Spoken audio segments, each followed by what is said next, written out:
Kung siya, Kailan ipapalabas ang movie niyo? maganda, maganda.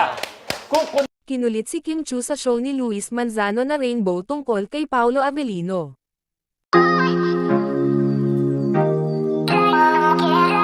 Nag-guest ang PBB host sa show na Rainbow, kung saan ay si Luis Manzano ang host nito. Sa isang segment nga ay hindi nakawala itong si Kim Chiu kung saan ay naitanong ito sa kanya, na kung sakali si Paolo Avellino ang kanyang maging guest, ani nga ba ang itatanong niya sa aktor.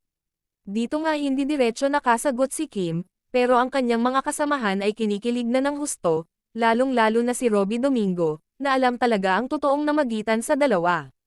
ang guest mo, si Paolo Avellino, ano ang itatanong mo sa kanya?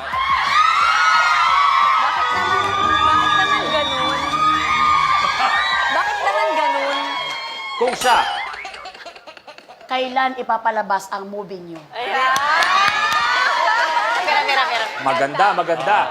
Kung Matatandaan naman sa nakaraang interview ni Luis Manzano kay Paolo Avellino, ay naitanong ito sa kanya kung nililigawan ba niya si Kim Chiu, at ang naturang challenge nga ay shot or pass.